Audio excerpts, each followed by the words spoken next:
ஸ்ரீமதே ராமானுஜாய நமக. தினம் ஒரு திவ்ய பிரபந்தம் தொடரிலே இன்றைக்கு 1888வது பகுதி திருமங்கையாழ்வார் அருளிய பெரிய திருமொழியை அனுபவித்து வருகிறோம்.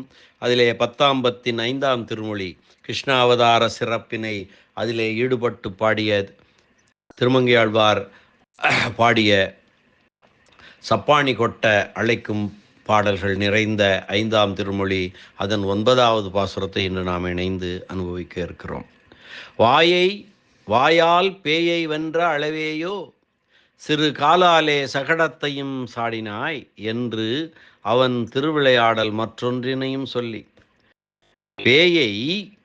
பேயாக வந்த பூதனையை உன் வாயால் அவன் முலையிலே வாய் வைத்து அவள் பாலினையும் உயிரையும் உறிஞ்சி கொடுத்தாயே, அது மட்டுமா?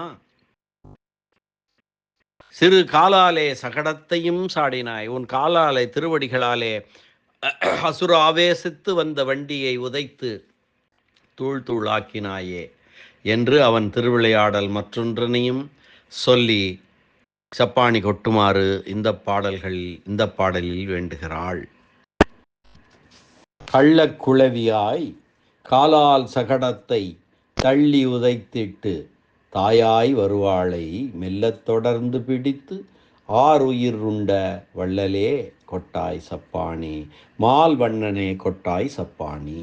கள்ளக்குளவியாய் காலால் சகடத்தை தள்ளி உதைத்திட்டு தாயாய் வருவாளை மெல்லத் தொடர்ந்து பிடித்து ஆறுயிர் உண்ட வள்ளலே கொட்டாய் சப்பாணி, மால் வண்ணனே கொட்டாய் சப்பாணி.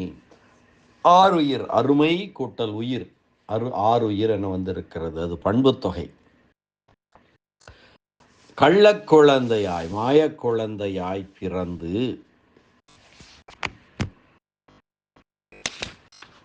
இந்த பாசுரத்திற்கான பதவுரை பார்க்கலாம். கள்ளக்குளவியாய் காலால் சகடத்தை தள்ளி உதைத்திட்டு, குழந்தை எனும் கள்ள வேடம் உடையவனாய் அசுரன் உட்புகுந்திருந்த சகடத்தை வண்டியை காலாலே தள்ளி உதைத்து தாயாய் வருவாளை மெல்லத் தொடர்ந்து பிடித்து ஆறுயிர் உண்ட வள்ளலே. தாய் வடிவிலே வந்து தோன்றிய பூதனையை, அந்த பேயை மெதுவாக நெருங்கி மேல் விழுந்து பிடித்து அவளது அரிய உயிரை உண்ட வள்ளன்மை உடையவனே, மால் வண்ணனே கொட்டாய் சப்பாணி, கருநிற வண்ணனே கொட்டாய் சப்பாணி என்று வேண்டுகிறாள். மாயக்குழந்தையாய் பிறந்து சகடாசுரன் ஆவேசித்திருந்த வண்டியை திருவடியாலே சற்றே உதைத்து தள்ளி உதைத்தும், தாய்வேஷம் பூண்டு வந்த பூதனையை மெதுவாக மேல் விழுந்து பிடித்து அவளது அரிய உயிரை கவர்ந்தவனான வள்ளலே சப்பாணி கொட்டாய், மால் வண்ணனே சப்பாணி கொட்டாய் என்று வேண்டுகிறாள் யசோதை. கண்ணா, உன்னை நான் ஒரு வண்டியின் கீழ்ப்புறத்திலே தொட்டிலே இட்டு கண் வளர்த்தி விட்டு உன்னை தூங்கச் செய்துவிட்டு யமுனைக்கு நீராடப் போயிருந்தேன்.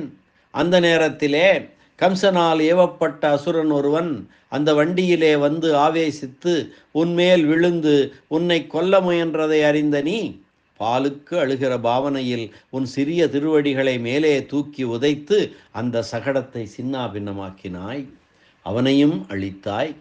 தாய் போல வந்த பேய் பூதனையை பிடித்து உயிருண்டாய். இப்படி அருமையான காரியங்களை, ஆச்சரியமான காரியங்களை, செய்ய இயலாத காரியங்களை செய்த நீ எளிதான சப்பாணி கொட்டுதலையும் செய்தருள வேண்டும் என்று வேண்டுகிறாள் யசோதை பிராட்டி. இனி இந்த பாசுரத்திற்கான பெரியவாச்சான் பிள்ளையினுடைய உரை பார்க்கலாம். கள்ள குளவியாய், பிள்ளை பருவத்திலேயே பொய்யை உடையவனாய், பிற்காலத்தில் தான் பொய்யை உடைத்திருந்தாய், பொய்யை வைத்திருந்தாய், எப்போது பார்த்தாலும் பொய்யன்.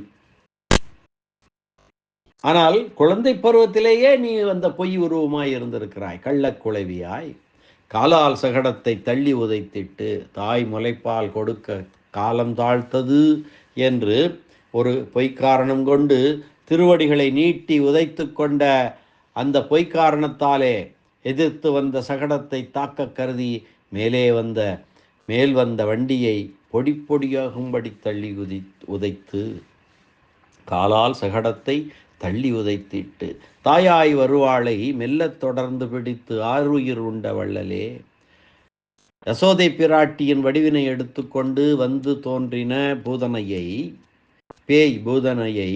அவள் வருமளவும் அமைதியாக இருந்து அவள் அருகிலே வந்த அளவிலே அவள் தப்பாதபடி மேல் விழுந்து பிடித்து முலையுண்டு அவளை அழித்து தன்னை காத்து கொண்ட பெருவன்மையனே. பெருவன்மை உடையார் தம்மை அடுத்தவர்களுடைய விருப்பங்களை எல்லாம் நிறைவேற்றி கொடுக்க வேண்டாமா?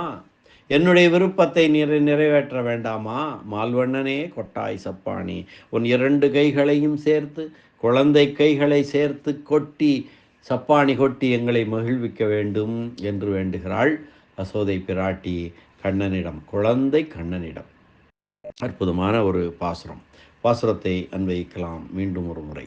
கள்ளக்குளவியாய் காலால் சகடத்தை தள்ளி உதைத்திட்டு தாயாய் வருவாளை மெல்ல தொடர்ந்து பிடித்து ஆருயிருண்ட வள்ளலே கொட்டாய் சப்பாணி, மால்வண்ணனே கொட்டாய் சப்பாணி என்ற இந்த அற்புதமான பாசுர அனுபவத்தை இந்த அளவிலே நிறைவு செய்து மீண்டும் நாளை சந்திக்கலாம். இந்த திருமொழியின் நிறைவு பாசுர அனுபவத்திற்காக பலஸ்ருதி என்றும் திருநாம பாட்டு என்றும் பேரு சொல்லக்கூடிய பாசுரம், நிறைவு பாசுரம், 10ஆம் பாசுரம், அந்த அனுபவத்திற்காக நாம் நாளை சந்திக்கலாம்.